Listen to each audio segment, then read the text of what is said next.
metal door was half hidden behind a laundry bin full of dirty hotel towels. I didn't see anything strange about it, but Rachel showed me where to look, and I recognized the faint blue symbol etched into the metal. It hasn't been used in a long time, Annabeth said.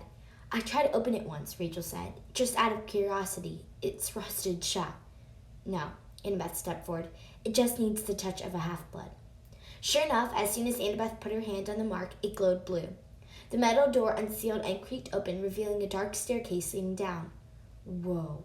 Rachel looked calm, but I could tell if she was pretending or not. She'd changed into a ratty museum with modern art t-shirt and irregular markered colored jeans, her blue pastel plastic hairbrush sticking out of her pocket. Her red hair was tied back and she had flecks of gold in it, and traces of the gold glitter on her face. So, after you? You're the guide, Annabeth said with mock politeness. Lead on. The stairs led down to a large brick tunnel. It was so dark I couldn't see 2 feet in front of us, but Annabeth and I had restocked on flashlights. As soon as we switched them on, Rachel yelped. A skeleton was grinning at us. It wasn't human. It was huge, for one thing, at least 10 feet tall. It had been strung up, but chained by its wrists and ankles, so it made kind of a giant X over the tunnel. But where it really sent down a shiver down my back was a single black eye socket in the center of its skull. A cyclops, Annabeth said. It's very old. It's not anybody we know. It wasn't Tyson, she meant. But that didn't make me feel much better. I still felt like it had been put there as a warning. Whatever could kill a grown cyclops, I didn't want to meet. Rachel swallowed. You have a friend who's a cyclops? Tyson, I said. My half-brother. Your half-brother? Hopefully we'll find him down there, I said. And Grover, he's a satyr. Oh, her voice is small. Well then, we'd better keep moving. She stepped under the skeleton's left arm and kept walking. Annabeth and I exchanged looks. Annabeth shrugged. We followed Rachel deeper into the maze. After 50 feet, we came to a crossroads. Ahead, the brick tunnel continued. To the right, the walls were made of ancient marble slabs. To the left, the tunnel was dirt and tree roots. I pointed left. That looks like the tunnel Tyson and Grover took. Annabeth frowned. Yeah, but the architecture to the right, those old stones, that's more likely to lead to an ancient part of the maze, toward Daedalus' workshop. We need to go straight, Rachel said. Annabeth and I both looked at her. That's the least likely choice, Annabeth said. You don't see it? Rachel asked. Look at the floor. I saw nothing except well-worn bricks and mud. There's a brightness there, Rachel insisted. Very faint, but forward is the correct way. To the left, farther down the tunnel, those tree roots are moving like feelers. I don't like that. To the right, there's a trap about 20 feet down. Holes in the walls, maybe for spikes. I don't think we should risk it. I didn't see anything like she was describing, but I nodded. Okay, forward. You believe her? Annabeth asked. Yeah, I said. Don't you? Annabeth looked like she wanted to argue, but she waved at Rachel to lead on. Together we kept walking down the brick corridor. It twisted and turned, but there was no more side tunnels. We seemed to be angling down, heading deeper underground. No traps? I asked anxiously. Nothing, Rachel knit her eyebrows. Should it be this easy? I don't know, I said. It never was before. So Rachel, Annabeth said, where are you from, exactly? She said it like, what planet are you from? But Rachel didn't look offended. Brooklyn, she said. Aren't your parents going to be worried if you're out late? Rachel exhaled. Not likely. I could be gone a week and they never notice. Why not? This time Annabeth didn't sound as sarcastic. Having trouble with parents was something she understood. Before Rachel could answer, there was a creaking noise in front of us, like huge doors opening. What was that? Annabeth asked. I don't know, Rachel said. Metal hinges?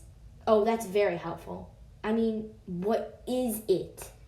Then I heard heavy footsteps shaking the corridor, coming toward us. Run. Run? I asked.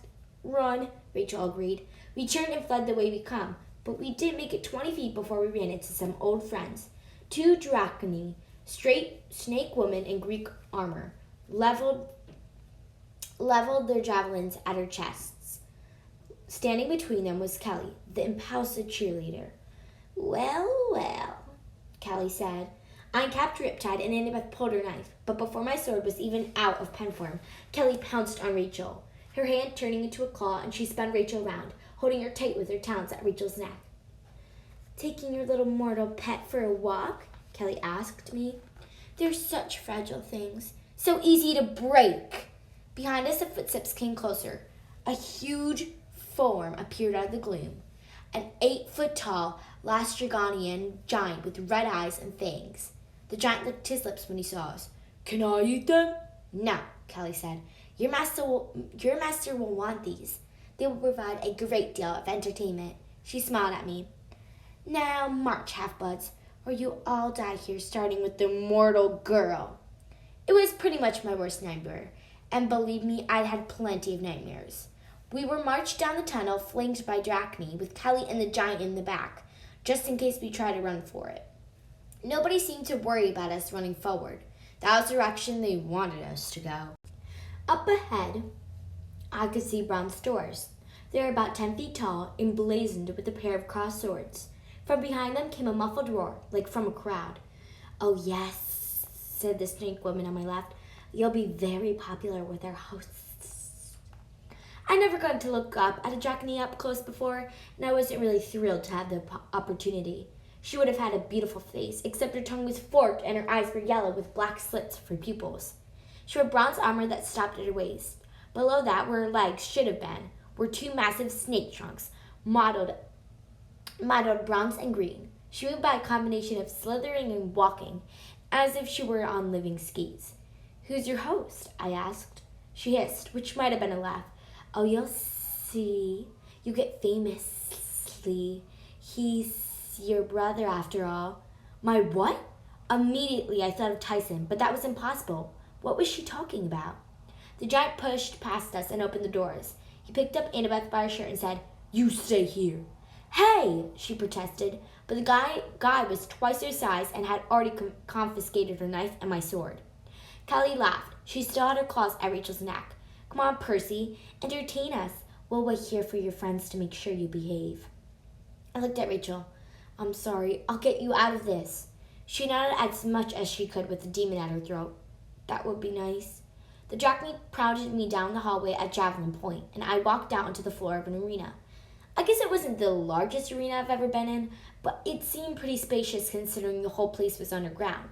The dirt floor was circular, just big enough that you could drive a car around the rim if you pulled it really tight. In the center of the arena, a fight was going on between a giant and a centaur. The centaur looked panicked. He was galloping around his enemy using sword and shield, while the giant swung a javelin the size of a telephone pole and the crowd cheered. The first tier of seats were 12 feet above the arena floor. Plain stone benches wrapped all the way around, and every seat was full. There were giants, Drachne, demigods, Talkines, and stranger things. Bat-winged demons and creatures that seemed half human and half, you name it, bird, reptile, insect, mammal. But the creepiest things were the skulls. The arena was full of them. They ringed the edge of the railing. 3-foot-high poles of them decorated the steps between the benches. They grinned from pikes at the back of the stands and hung on chains from the ceiling like horrible chandeliers. Some of them looked very old, nothing but bleached white bone. Others looked a lot fresher. I'm not going to describe them. Believe me, you don't want me to. In the middle of all this, proudly displayed on the side of the spectators' wall, was something that made no sense to me. A green banner with the trident of Poseidon in the center. What was that doing in a horrible place like this? Above the banner, sitting in a seat of honor, was an old enemy. "Luke," I said. I'm not sure he could hear me over the roar of the crowd, but he smiled coldly. He was wearing camouflage pants, a white t-shirt, and bronze breastplate, just like I'd seen in my dream. But he still wasn't wearing his sword, which I thought was strange. Next to him sat the largest giant I've ever seen, much larger than the one on the floor fighting the centaur. The giant next to Luke must have been 15 feet tall, easy, and so wide he took up 3 seats. He wore only a loincloth, like a sumo wrestler. His skin was dark red and tattooed with blue wave designs. I figured he might be Luke's new bodyguard or something. There was a cry from the arena floor, and I jumped back as the centaurs crashed to the dirt beside me. He met my eyes pleadingly. "Help!" I reached for my sword, but it had been taken from me and hadn't reappeared in my pocket yet. The centaur struggled to get up as the giant approached. his javelin ready. I taunted and gripped my shoulder. "If you value your friends' lives," my Dracony guard said, "you won't interfere. This isn't your fight. Wait your turn." The centaur couldn't get up. One of his legs was broken. The giant put his huge foot on the horseman's chest and raised a javelin. He looked up at Luke. The crowd cheered, "Death! Death!" Luke didn't do anything, but the tattooed sumo dude sitting next to him rose. He smiled down at the centaur, who was whimpering, "Please, no." Then the sumo dude held out his hand and gave the thumbs down sign. I closed my eyes as the gladiator giant thrust his javelin. When I looked again, the centaur was gone, disintegrated to ashes. All that was left was a single hoof, which the giant took up as a trophy and showed the crowd. They roared their approval. A gate opened at the opposite end of the stadium, and the giant marched out in triumph. In the stands, the sumo dude raised his hands for silence. "Good entertainment," he bellowed, "but nothing I haven't seen before. What else do we have, Luke? Son of Hermes?" Luke's jaw tightened. I could tell he didn't like being called son of Hermes. He hated his father, but he rose calmly to his feet. His eyes glittered. In fact, he seemed to be in pretty good mood. "Lord Antaeus," Luke said, loud enough for the crowd to hear, "you have been an excellent host. We would be happy to amuse you, to repay the favor of passing through your territory." "A favor I have not yet granted," Antaeus growled. "I want entertainment." Luke bowed. "I believe I have something better than centaurs to fight in your arena now. I have a brother of yours." He pointed at me. "Percy Jackson, son of Poseidon." The crowd began jeering at me and throwing stones, most of which I dodged, but one caught me on the cheek and made a good-sized cut. Antaeus' eyes lit up. "A son of Poseidon? Then he should fight well, or die well." "If his death pleases you," Luke said, "will you let our armies cross your territory?" "Perhaps," Antaeus said. Luke didn't look too pleased about the perhaps. He glared down at me as if warning me that I better die in a really spectacular way or I'd be in big trouble. "Luke!" Annabeth yelled. "Stop this! Let us go!" Luke seemed to notice her for the first time. He looked stunned for a moment. "Annabeth?" "Enough time for the females to fight afterward," interrupted. "First, Percy Jackson, what weapons will you choose?" The Dracony pushed me into the middle of the arena. I stared up at Antaeus. "How could you be a son of Poseidon?" Antaeus laughed, and the rest of the crowd laughed too. "I am his favorite son," Antaeus boomed. "Behold my temple to the Earthshaker, built from the skulls of all those I've killed in his name. Your skull shall join them." I stared in horror at all the skulls, hundreds of them, and the banner of Poseidon. How could this be a temple for my dad? My dad was a nice guy. He never asked me for a Father's Day card, much less somebody's skull. "Percy!" Annabeth yelled at me. "His mother is Gaia!" Her last Dragonian captor clapped his hand over her mouth. "His mother is Gaia?" The Earth Goddess. Annabeth was trying to tell me that this was important, but I didn't know why. Maybe just because the guy had two godly parents. That would make him even harder to kill. "You're crazy, Antaeus," I said. "If you think this is a good tribute, you know nothing about Poseidon." The crowd screamed insults at me, but Antaeus raised his hand for silence. "Weapons," he insisted, "and then we will see how you die. Will you have axes, shields, nets, flamethrowers?" "Just my sword," I said. Laughter erupted from the monsters, but immediately Riptide appeared in my hands, and some of the voices in the crowd turned nervous. The bronze blade glowed with a faint light. "Round one," Antaeus announced. The gates opened and a Dracony slithered out. She had a trident in one hand and a weighted net in the other. Classic gladiator style. I trained against those weapons at camp for years. She jabbed me experimentally. I stepped away. She threw a net, hoping to tangle my sword hand, but I sidestepped easily, sliced her spear in half, and stabbed Riptide through a chink in her armor. With a painful wail, she vaporized into nothing, and the cheering of the crowd died. "No!" Antaeus bellowed. "Too fast! You must wait for the kill. Only I give that order." I glanced over at Annabeth and Rachel. I had to find a way to get them free. Maybe distract their guards?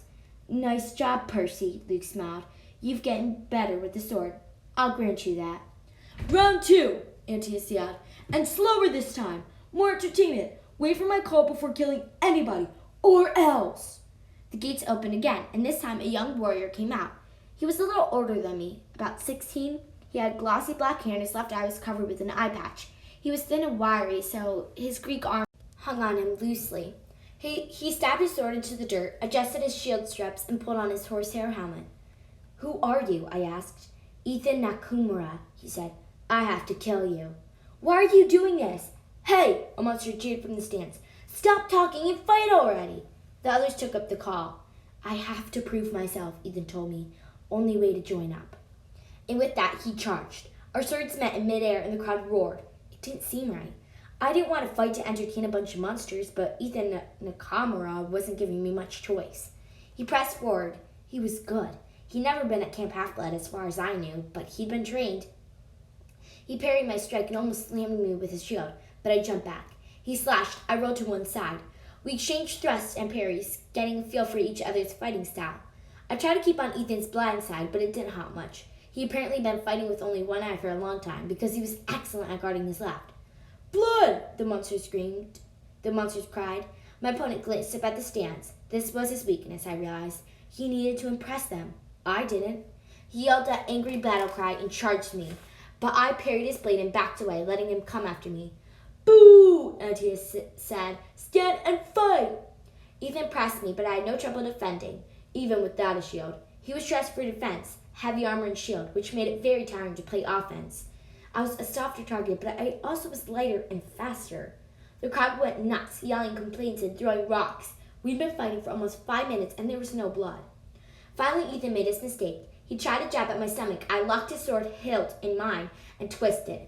His sword dropped into the dirt. Before he could recover, I slammed the butt of my sword into his helmet and pushed him down. His heavy armor helped me more than him. He fell on his back, dazed and tired. I put the tip of my sword on his chest. "Get it over with," Ethan groaned. I looked up at Antiochus, his red face with stony with displeasure, but he held up his hand and put it thumbs down. "Forget it." I sheathed my sword. "Don't be a fool," Ethan groaned. "They'll just kill us both." I offered him a hand. Reluctantly, he took it. I helped him up. "No one dishonors the games," Antiochus bellowed. "Your heads shall both be tributes to Poseidon." I looked at Ethan. "When you see your chance, run." Then I turned back to Antiochus. "Why don't you fight me yourself? If you got Dad's favor, come down here and prove it." The monsters grumbled in the stands. Antiochus looked around and apparently realized he had no choice. He couldn't say no without looking like a coward. "I'm the greatest wrestler in the world, boy," he warned.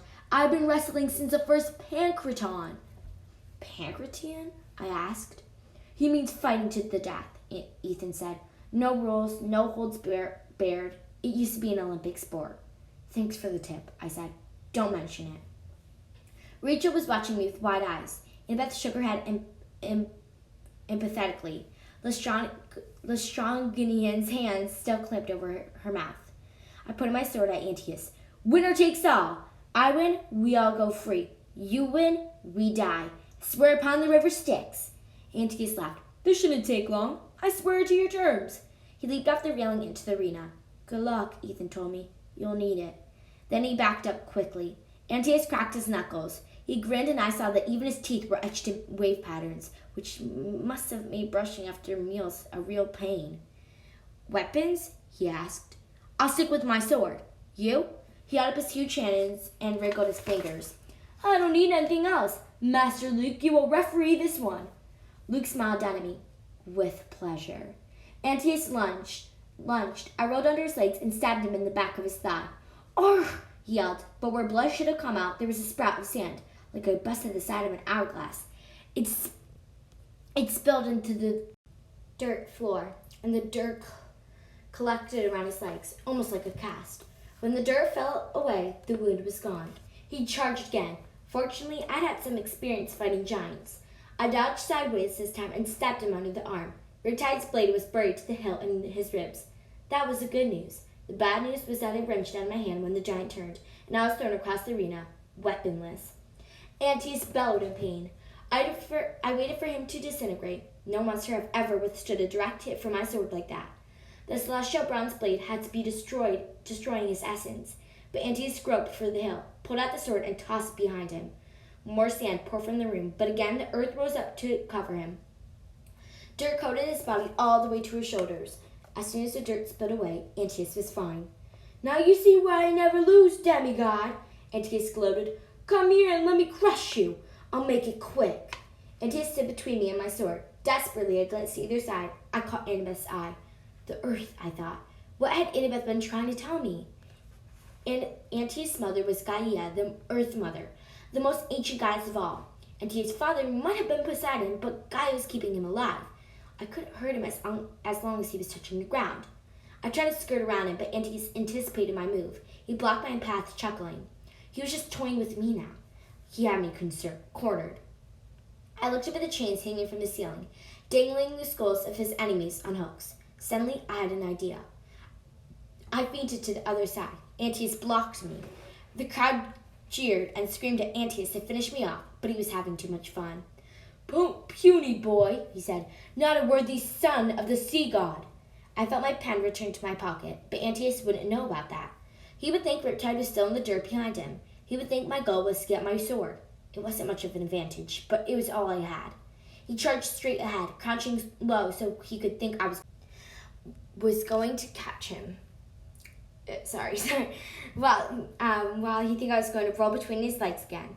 While he was stooping, ready to catch me like a grounder, I jumped for all I was worth, kicking off his forearm, scrambling up his shoulder like it was a ladder, placing my shoe on his head. He did the natural thing. He straightened up indignantly, and yelled, "Hey!" I pushed off, using his force to catapult me toward the ceiling. I caught the top of a chain, and the skulls and hooks jangled beneath me. I wrapped my legs around the chain, just like I used to do at the ropes course in gym class. I drew Riptide and sawed off the chain next to me. "Come down here, coward!" Antiochus bellowed. He tried to grab me, but I was just out of reach. Hanging on for dear life, I yelled, "Come up and get me! Or are you too slow and fat?" He howled and made another grab for me. He caught a chain and tried to pull himself up. While he was struggling, I lowered my sawed-off chain hook first. It took me 2 tries, but finally I snagged Antiochus' loincloth. "Whoa!" he yelled. Quickly, I slipped a free chain through the fastening link on my own chain, pulled it taut, and secured the best I could. Antiochus tried to slip back to the ground, but his butt stayed suspended by his loincloth. He had to hold on the other chains with both hands to avoid getting flippered upside down. I prayed the loincloth and chain would hold up for a few more seconds. While Antiochus cursed and flailed, I scrambled across the chains, swinging and cutting like I was some kind of crazed monkey. I made loops with hooks and metal links. I don't know how I did it. My mom always said I have a gift for stuff tangled up. Plus, I was desperate to save my friends. Anyway, within a couple of minutes, a giant was suspended above the ground, hopelessly snarled in chains and hooks. I dropped to the floor, panting and sweaty. My hands were raw from climbing. "Get me down!" Antiochus demanded. "Free him!" Luke ordered. "He is our host!" I uncapped Riptide. "I'll free him." And I stabbed the giant in the stomach. He bellowed and sand poured out, but he was too far up to touch the earth and the dirt did not rise to him. Antiochus just dissolved, pouring out by bit, until there was nothing left but empty swinging chains. A really big loincloth on a hook and a bunch of grinning skulls dancing above me like they finally had something to smile about. "Jackson!" Luke yelled. "I should have killed you long ago." "You tried," I reminded him. "Let us go, Luke. We had a sworn agreement with Antiochus. I'm the winner." He did just what I expected. He said, "Antiochus is dead. His oath dies with him. But since I'm feeling merciful today, I'll have you killed quickly." He pointed at Annabeth. "Spare the girl."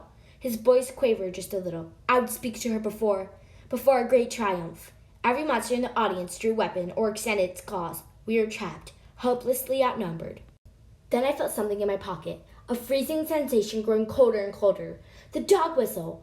My fingers closed around it. For days I had avoided using Quintus' gift. It had to be a trap, but now I had no choice. I took it out of my pocket and blew. It made no audible sound as it shattered into shards of ice, melting my hand. Luke laughed. "What was that supposed to do?" From behind me came a surprising yelp. The last Draconian giant who'd been guarding Annabeth flew past me and smashed into the wall. "Oof!" Kaale and Pasta screamed as a 500-pound black mastiff picked her up like a chew toy and tossed her through the air, straight into Luke's lap. Mrs. O'Leary snarled and the 2 Dracony guards backed away. For a moment, the monsters in the audience were caught completely by surprise. "Let's go!" I yelled to my friends. "Heal Mrs. O'Leary!" "The far exit!" Rachel cried. "That's the right way!" Ethan Nakamura took his cue. Together we raced across the arena and out the far exit. Mrs. O'Leary right behind us. As we ran, I could hear the disorganized sounds of an entire army trying to jump out of the stands and follow us.